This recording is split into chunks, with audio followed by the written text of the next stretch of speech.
That you owe me on that one, man. I deleted that other opening, and probably that was for the best. But all right, so it's the Frank Unicorn radio program. Yes. I am your host, Frank Unicorn. With me, as always, is Audrey. Yep. And thank you for joining us. We have a great show for you this week. For those of you who tuned in last week, we did a newer segment. We did the Recast Podcast segment. Recast Podcast. Turned out to be really popular. Recast Podcast. People enjoyed listening to Mickey Mouse as Jules Winfield from Pulp Fiction. And people from Poland? No. People from Russia? Well, people from India? Yeah, we're getting listens all over the world right now, which is fantastic. I mean, we're going global, which is amazing. And thank you, by the way, for all of you tuning in. Please visit us on the website, either shaperart.com, SCHAP like Peter, ERART.com, or frankunicorn.com. Also, check out our other radio program, our other podcast, Not Another Real Estate Podcast at notanotherrealestatepodcast.com. Wow, we can get on the same page for that one, but for literally nothing else. That's amazing. All right. That was awesome. We sounded like one of those radio teams in like the 50s. Oh, God. It's like you're listening in your home, and it's like, you know that scene from Annie where everybody's like, you know. From what scene? From Annie? From Annie. The top of the Chrysler building. Yes, exactly. Okay. Anyways, and they're all like in sync with each other. We were just in sync like that. Not in sync like Backstreet Boys in sync, like with Justin Timberlake, but like in sync. You realize Backstreet Boys and NSYNC were two actually different bands, right? You know that. They were not the same people. I think what we need to do today is get into who's the better band, NSYNC or Backstreet Boys. No, we do not. I feel like... And this is where I'm glad it's my show. Because we're not getting into that. Because I think next week on our real estate podcast, we'll be. You want to talk about Backstreet Boys and NSYNC on a real estate podcast? By all means, I think that's. I'd be happy to do it. That's what we need to do. However, on this podcast, on this particular show, we're going to be discussing some other topics. So a couple of bits. So we're going to do Haiku Pop. And I think we're going to do another recast podcast. I'm considering that because the one we did last week was pretty popular. People seem to like it when we put weird cartoons in adult movies. Not adult movies like that, but like movies that, you know, are R-rated movies. So we had Mickey Mouse and Goofy appearing in Pulp Fiction last week. Yep. Yeah. It was good. Yeah, I thought it was fun. I enjoyed it. So anyway, and I like Pulp Fiction. There you go. We're gonna get into it. We'll probably do that again. And Goofy. Gosh. And in the meantime, we're twinning again. Yeah, there. It's weird. Weird. All right. I think maybe this calls for an NSYNC song. No, it doesn't. Nothing calls for an NSYNC song. Okay. Seriously, Putin is threatening nuclear annihilation for all of us. You want to listen to NSYNC? Really? That's how you want to go out? You said Putin. Whatever. Like Stinky Pew. Yeah, exactly. Why am I going to respect the guy by pronouncing his name correctly? Fuck him. Okay, cool. All right, anyway. Now I'm on the list. All right, whatever. So, bring it on. Here we go. We're going to do Haiku Pop. Okay. And then we're going to get into Stream of Consciousness. Okay. And then we're going to get into Recap. We're going to do Recast Podcast. Okay. Now, Haiku Pop, I was not prepared. I forgot my copy of the book. Okay. I left my copy of the book. So now I had to ask. I was like, oh, do you have a copy? Of course you have a copy.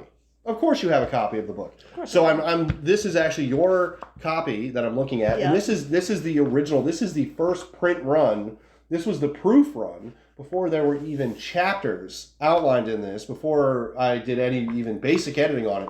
So there are less than 10 of these books in existence, and I think I have 2 of them and you've got 1 of them, and then like 6 or 7 of them are floating out there doing God knows what. But what's fun... I wonder whose hands they wound up in. Yeah, well, I know whose hands they wound up in, for the most part. But it's weird, though, when you go on, like, I've gone on and I've seen, like, some of my books on sale for, like, on, like, eBay and stuff. Which means, of the, like, 5 friends of mine who have purchased my books or been given my books, some of you motherfuckers have been selling them on eBay. I know it. All right, anyway. Anyway, the point is, all of those books have a haiku, a personal haiku, written in the book to the person the book was given to. Okay? And yours has one, and I'm going to start Haiku Pop this week by reading the haiku I wrote specifically for you in this book, and then we're going to go and we're going to talk about Back to the Future. We're going to read Back to the Future haiku. Okay. Is that cool? Okay. All right. So here's the haiku that I wrote for you. Mm-hmm. Okay? Mm-hmm. All right. You cannot decide on what you will be eating except the milkshake.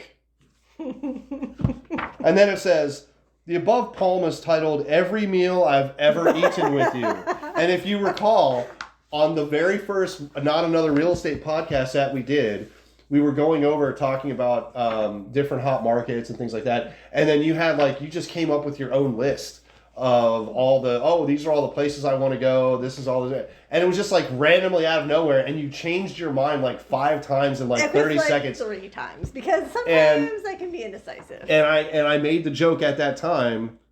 Can you imagine what it's like to try to have dinner with this woman? To watch her order food. And look, oh wow, it's a running theme because I wrote the except haiku about I've given up sugar. So 90 days, no sugar. Oh, okay. So no milkshakes for the next 90 days. Yeah, we'll see. All right. My milkshake. Yeah. You know who didn't eat milkshakes? Drink milkshakes? I never saw Marty McFly drink one milkshake. That's not true.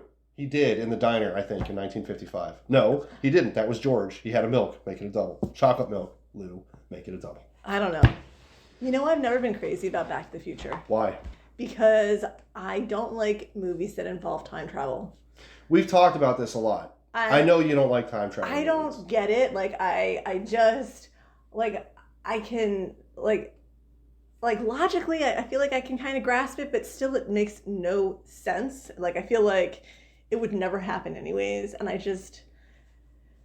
Listen, if your basis for liking a movie is, well, this will never happen, I mean, that's going to really limit your selection.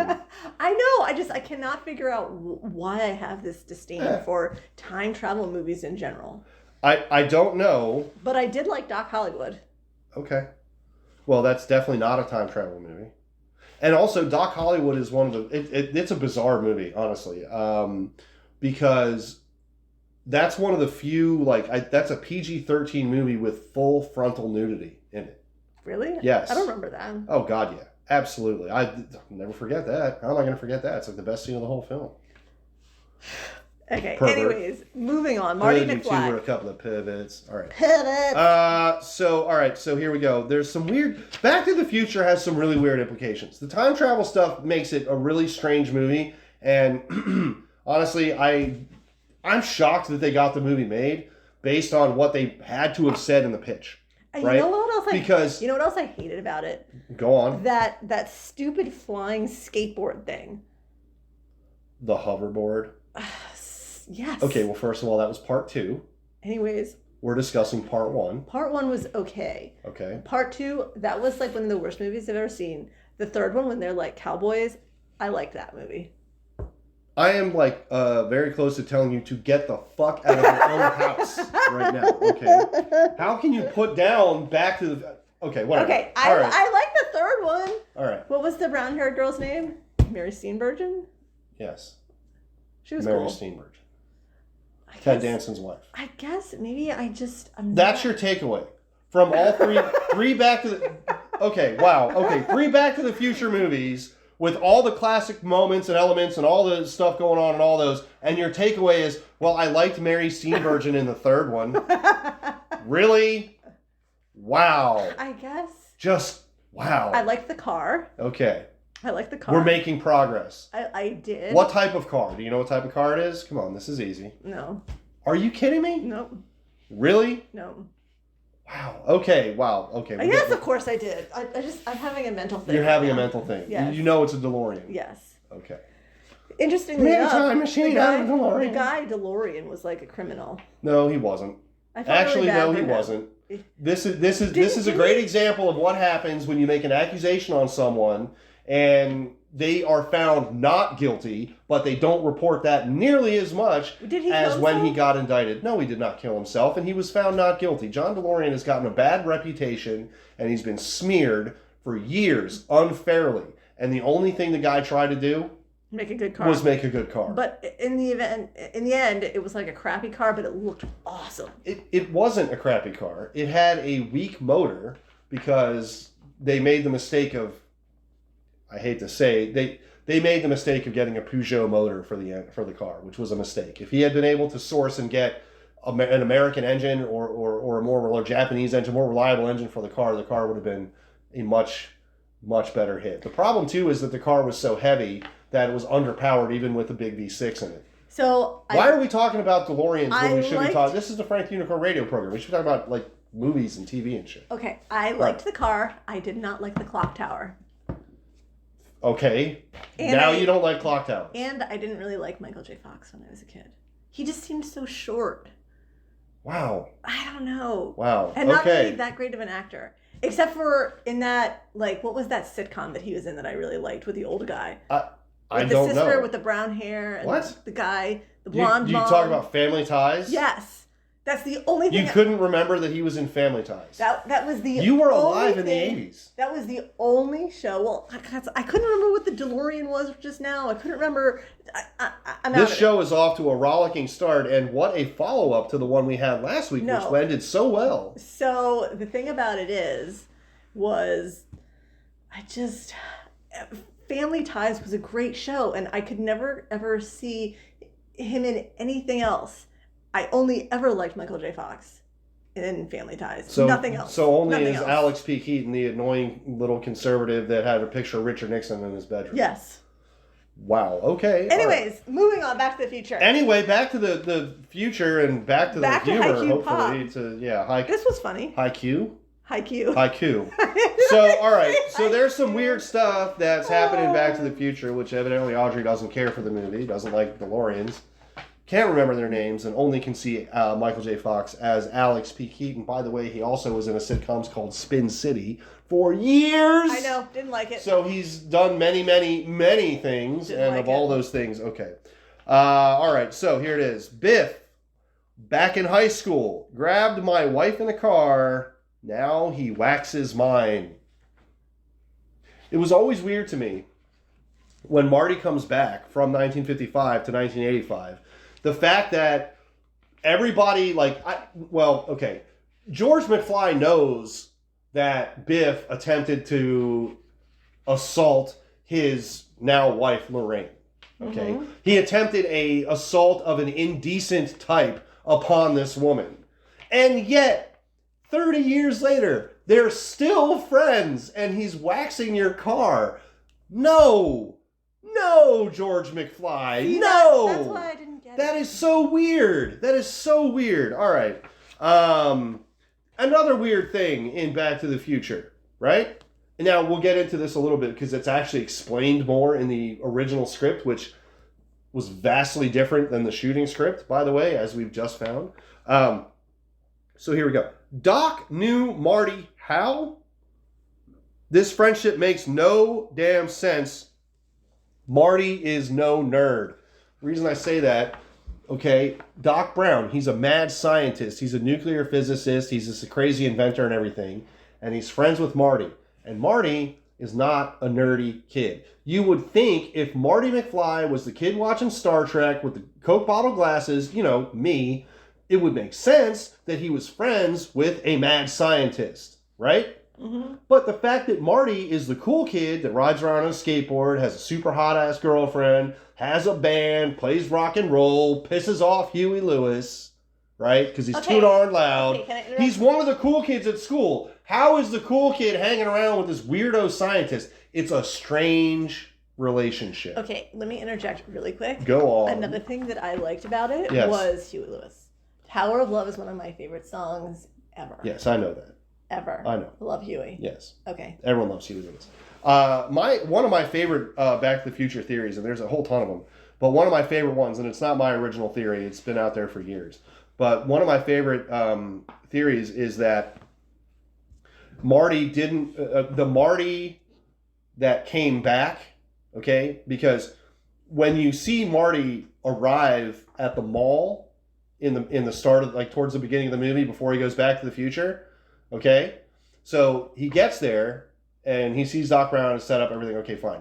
He goes back to 1955. Now, when he comes back from 1955 to 1985, he runs up on the scene and he sees himself going back to 1955 in the car. Okay? You follow me so far?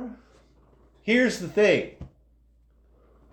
We don't know that Marty McFly that went to the past ever made it back to 1985. We don't know that.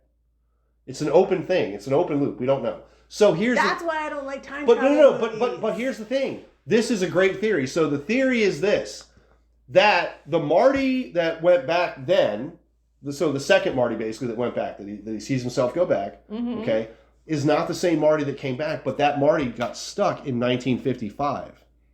And what did he do when he got stuck in 1955? Well, he had to change his name because he couldn't be called Calvin Klein. So he started calling himself what? I don't know. What? Huey Lewis. And he became the rock star Huey Lewis. True. I remember we talked about this before. It's a good theory. All right, we'll talk about that. Well, maybe we'll do a whole show on Back to the Future theories. But anyway, here's the one that always bothered me too. And Haiku. Marty did not know his family when he came back to the future. Think about it. Marty goes back in time. Doc Brown explains that, in part 2, this is an alternate timeline where it veers off and it goes this way, and you can't run into yourself, right? Remember that? And it's so bad you can't encounter yourself, blah, blah, blah. Here's the thing. Marty that came back from 1955 to 1985 at the end of the first movie, right? He ended up in an alternate timeline. Why do we know that was an alternate timeline? Well, it's not the one he came from. The one he came from, Biff was the bully. In this one, Biff is not the bully. George McFly is, as it turns out, the bully. Okay, he's keeping the guy that tried to assault his wife for some reason, waxing his car. I don't know why he would do that, but he does. Anyway, the point is, the people he comes back to, that's not his family. That's not his family. That's an alternate timeline version of his family, which then makes you ask two questions, or leads me to ask two questions. One, where did the Marty that actually existed in that 1985 go? I don't know where. That's what I'm saying. No one knows. Because he had to have gone somewhere, because he and the Marty that showed up there can't occupy that timeline together. Is it possible that Doc Brown killed him? Possibly. Sent him off somewhere a million years in the past? Who knows? Maybe. We don't know. But the other part of it is, again, he came back. He doesn't know those people. Yes, that's George McFly. That's his dad. That's his mom. That's his sister. That's his brother. They're all living completely different lives with different personalities. They look different. They're not the same people that he knew before. He doesn't know his family when he comes back from 1955. They're strangers. They're total strangers. He doesn't know them at all. Now, granted, he's only there for a brief amount of time before he ends up getting in the time machine anyway and whatever. But it's notable or interesting to think that he doesn't know these people. Anyway, let's get into streaming of consciousness. We spent way too much time on Back to the Future. Streaming of consciousness, I want to talk about a couple of films. I really want to talk about the one. And what a great service Tubi is to use, man. Tubi has everything. What a great streaming service. They have the most random things. They do have the most random, bizarre, off-the-wall things, which if you're into that type of thing, which I am, obviously, then this is probably going to be your favorite streaming service. And the best part of it is it's free. You don't have to pay for it. It's just free. So you can download it, you can stream it, you can watch the stuff you want. Yeah, you get a commercial here and there, but they don't actually cut anything out of any of these programs, okay? And totally worth it. And as an example, now, bear in mind, I have a long history of being a film nerd, of knowing every bad movie and B movie and having seen all the weird stuff that no one else has watched or whatever, okay? And yet, I was unaware of this film until I watched it on Tubi. So that should tell you how obscure this movie is. And the film is called Crimewave. Crimewave. It's a 1985 comedy, okay? And it was directed by Sam Raimi, and it was written by the Cohen brothers. Yes, the actual Cohen brothers, not the ones that did the Garfield movie. But it was written by Joel and Ethan Cohen. It was directed by Sam Raimi. And so obscure is this movie that I had never even heard of it until I saw it on Tubi. Now, naturally, of course, you know what I did. I immediately texted Beans, the beloved, no offense, former co-host of the show, who unfortunately is not able to participate in this show. Although, if he chooses to do so, and he can, if things change and he wants to do the show again, of course, I'd love to have him come back and do the show with us. But as of now, he's unfortunately unable to do the show with us. But he is the only person, and it doesn't surprise me. I asked him, have you heard of this movie? And he sent me the picture of his DVD copy of it. The special edition DVD copy of it. Because, of course, Beans knows every film. Weird. Was he a film major? No. He's just an encyclopedia of films. If you think I know films, I don't know anything compared to that guy. Really? Mm-hmm. That's impressive. Yeah, plus he's way better looking than me. Anyway, it's true. Guy's got it all. So, Crimewave. So it's a 1985 movie directed by Sam Raimi. It's written by the Cohen brothers, and it is like watching an early version. There are certain scenes. Now, to be fair, a lot of times what happens with these movies that are really obscure, especially if they're by well-known filmmakers, and then they suddenly come out or they become available, which is happening a lot now with streaming, which is fantastic. Okay, because again, this movie, so far as I knew, the whole time I was working in that industry, it was never released on DVD or VHS or anything, which obviously it has been because, Beans has a copy of it. So at some point it made its way onto a special edition. But it's available on streaming on Tubi, and it's definitely worth watching. It's worth watching, one, because it's not a bad movie. It's interesting. It's weird. It's definitely weird. It's a Coen Brothers movie for sure. It's a Coen Brothers comedy for sure. It's definitely a Sam Raimi movie, which you'll identify because Bruce Campbell's in it. And the 88, the 73 Delta Olds 88 is also in the movie. So you'll recognize the elements of this being a Sam Raimi and Coen Brothers movie. Was it good? It's hard to say. It was, yes, it was good, but it was good because it served as a great preview, if that makes sense. In other words, when I was watching the film, it's bizarre. It is really like a live-action cartoon. Really? Huh. Yes, and I mean to the point where there is a scene, and there are multiple scenes like this, but there's literally a scene, I mean, it's taken right out of a Tom and Jerry, where, one of the guys in the movie, it's about two hitmen, okay? Okay. It's about two hitmen, a guy on death row, the woman he's in love with, and the wife of the murder victim, okay? Okay. There's some issues with it, but to give you an example, one of these hitmen, in one of the scenes where he's having a confrontation with someone, he gets knocked into a wall, and then the shelf on the wall breaks, and 3 bowling balls roll off the shelf and plop, plop, plop, hit him in the head and knock him unconscious for a minute. And he literally has where his vision is spinning and everything. It is a live action cartoon is the way that it's made, is what it seems like, okay? And that is interesting, and it's worth watching because it's like, wow, they actually did some pretty interesting things with no budget and some practical effects to make this look like a cartoon and to have this sort of like cartoon actions. Mm-hmm. That's kind of fun. So is it a good movie? Yeah, but no, because there are storytelling problems with the structure of the film. And this is something that, thankfully, the Coen brothers definitely improved on as they made movies and wrote movies. Kind of. Well, no, they definitely did, because the problem with this movie is it's a film about two hitmen who murder a guy really goofy, silly hitmen, played by Brian James and Paul Smith. So your character actor bad guys, in lead roles, and it's great. Although Brian James is really odd in the movie because he's very mouse-like. Yeah. Like a rat. It's really strange. And he uses this weird high-pitched voice, which doesn't sound like Brian James at all. And Paul Smith's voice is dubbed, and that's a bit distracting when you're watching the movie because he just doesn't sound right. Yeah. Okay? But they do make him sound probably more cartoonish than he would otherwise, so I get why they did it. But the problem is the story structure of the movie. It's about the two hitmen who are pulling a job to kill a guy who runs a security company because the partner wants him to be killed because he wants to sell the company to Bruce Campbell, who plays the heel.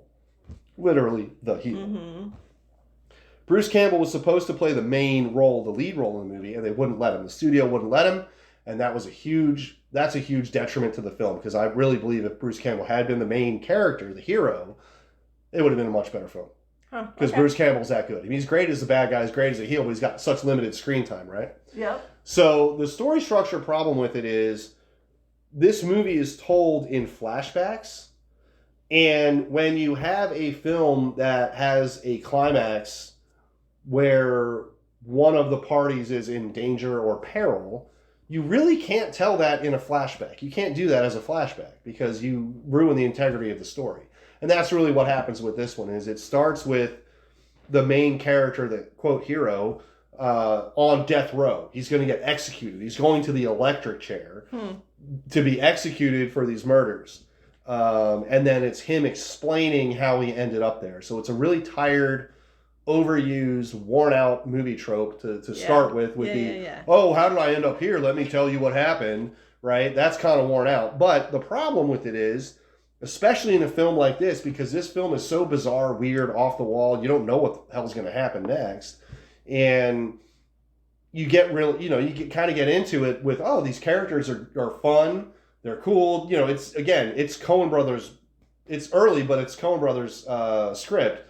Okay, so the characters are great, characters are good, and Sam Raimi, it's in the right hands for the right director. Okay, he's one of the best. The problem is, again, it uses this old ass trope, and then when you go through the whole movie, and as you get more invested in the movie, by the time you get to the climax of the film, which by the way is very Raising Arizona-esque. Okay. You watch the climax of the film with the car chase and whatever, and for me, I was literally going like, okay, I see now. I get it. I can see how these guys made Raising Arizona. You can see the parallels. It's so, right? That sort of that sick, weird sense of humor, that real avant-garde sort of postmodern thing. You can really get it. The problem is, you put the character, particularly the main character, who's in the first reel, is on death row. The last third of the movie, the climax of the film, he's engaged in a fight, for lack of a better term, with these two goofy hitmen. Well, you know that he's not that he's going to survive this conflict. He's going to come out on top in some way, because otherwise he wouldn't be alive at the beginning of the film, because the whole movie's a flashback. Yeah. So again, it's poor storytelling. It's poor structure. And I have to believe that if they were to do this movie again today, or they were to write a similar, they would not structure the film the same way. They wouldn't structure the story the same way. And that is the biggest problem with this movie, is the story structure is just poor. It's just poorly constructed. It's a fun story. They're fun characters. It's well written. It's well acted. It's well directed. It looks good, especially for the budget. It's very low budget. Again, it's very enjoyable. It's very weird. The problem is, it's just bad story structure, because there's no investment. There's no tension in the third reel, because you know that the characters survive, because you know what happens just because they kick the story off with a flashback. It's always a mistake to start a story with a flashback. Always. Always. Unless it's Pulp Fiction. Well, no, because Pulp Fiction didn't start with a flashback. Well... It opened with Honey Bunny and Yolanda in the diner, and he's about to pull the job. Then they cut. And this is the brilliance of Pulp Fiction. Yeah. They go to Jules and Vincent. Okay, then they cut to Jules and Vincent. They have their dialogue. Then they have their scene. It ends after he shoots Brett the first time. The first time that scene plays, he shoots Brett. It ends.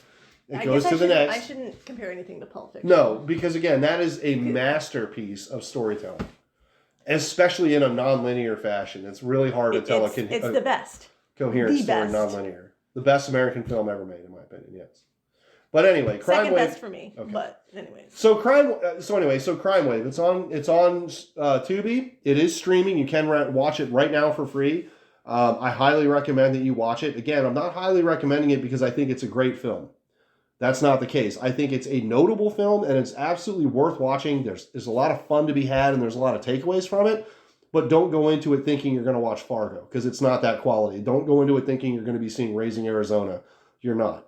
Again, you'll recognize it's by the same filmmakers. I've never seen Fargo. You've never seen them? Are you fucking kidding me? I've never seen it. It's going to be on my list for this weekend. Holy shit! Because I don't like the Coen brothers.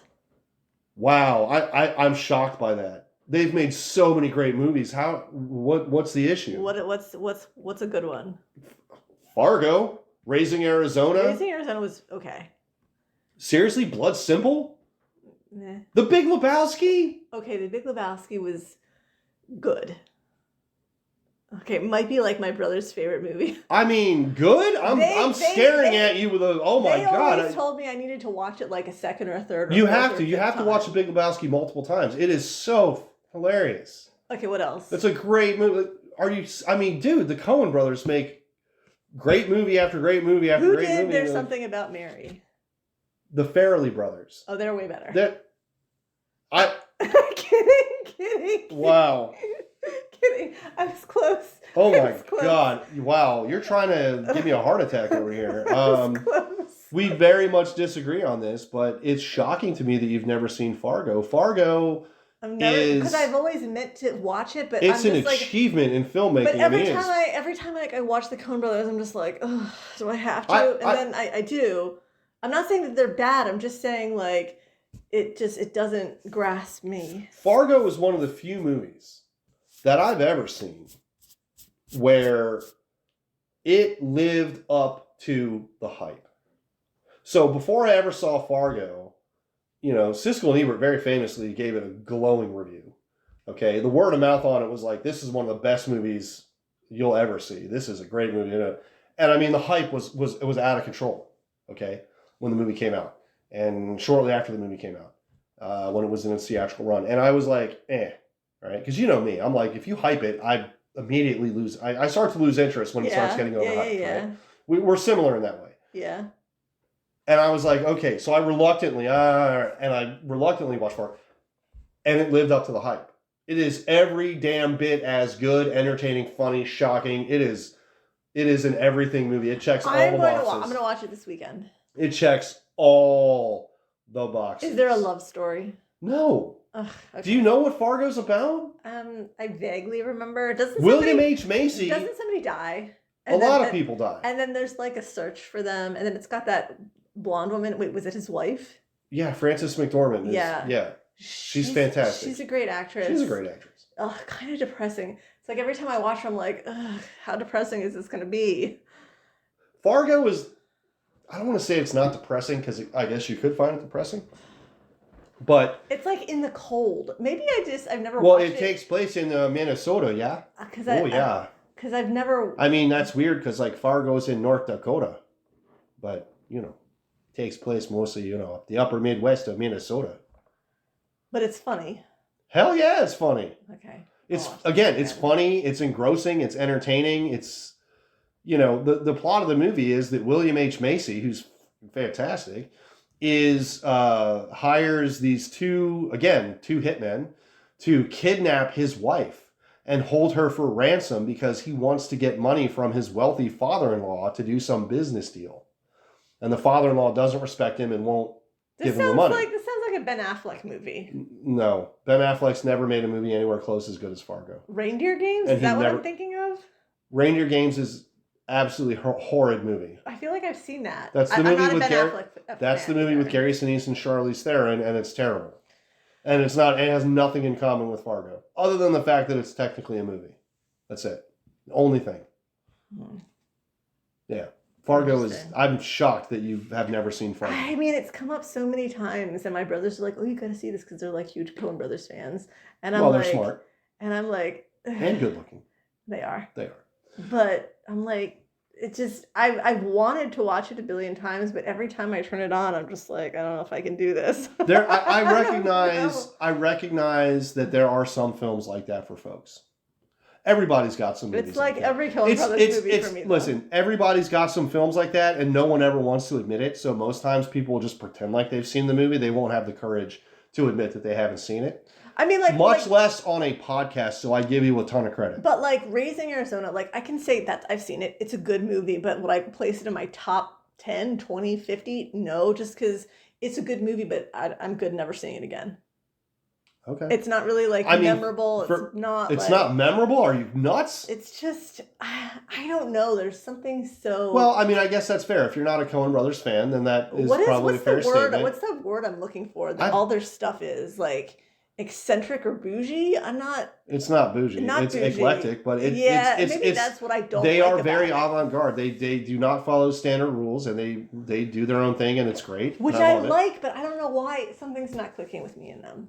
Okay, I mean, I think you will change your opinion if you watch Fargo. I really do. It's their best movie. I will watch it. I think, in my opinion, Did it win something? Did it win something? Yeah. Like an Academy Award or something? Like a bunch of them. Yeah. Okay. So I think Fargo is clearly their best movie. I don't think that's even a controversial statement or a controversial thing to say. It's the movie that took them from being the favorites of guys like me to having a huge amount of mainstream success and recognition. Because those dudes... And I get that. I get that. Because usually I like those kind of avant-garde things, but I'm just... Well, they're as out there as it gets. And I mean, obviously you like avant-garde stuff. You're doing a podcast with a unicorn. Yeah, true. Anyway, we kind of ran out of time for Recast Podcast. We didn't get to it, but that's okay because we can push that segment to next week. We can do that next week. And in the meantime, I would like to thank everyone for tuning in once again. Please check us out on YouTube. We're on YouTube on Shaper Art. You can also check us out on the website shaperart.com and on franktheunicorn.com, which you probably already have, but if you haven't, you can. Do appreciate that. Also, just a quick reminder, Pancakes and Booze art show is coming up, and that will be April 7th in DC, Hook Hall in DC. If you want to get tickets, pancakesandbooze.com. You can also check on the social media and see the links there. So, and there'll be links posted as well in the show description on the website. So, and then next week, what we'll do is we'll do a recast podcast next week, and we're going to talk more about recast podcast. Yeah, we'll make you watch Fargo. We'll get your reaction to it, and then we're going to also discuss the awful and offensive 80s and 90s retail and fast food corporate training videos that I've been consuming this week because those have been fun. Will you send some of those to me? Because I will watch those. Yes, I will. You'll watch the 1988 Wendy's, French fry training video, but you won't watch Fargo? Jesus Christ. I mean, come on. I'm an American living in whatever. My attention span is 30 seconds to a minute to 2 minutes. Well, then I give you credit because you've made it 38 minutes on this podcast when that is a definite accomplishment for you. So congratulations. Thanks. All right, everybody. Thank you very much for tuning in. Hopefully we get to speak with you next week. If you have questions, send us a direct message on our social media. We will answer it up for you. Or if you have requests for what you'd like to discuss or hear us discuss on the show, or for Recast Podcast suggestions, or for what we're watching suggestions, you can send those to us too. Or if you want haiku on a specific subject, you can also ask for those. Pretty much just, make whatever requests you want. And if we feel like responding and doing it, we'll do it. And if not, tough shit. Is Fargo on Tubi? No, it is not. Well, I guess I could rent it on Prime or something. I'll find it for you. Don't worry. All right. Next week. Thanks, guys. Thank you. We're out.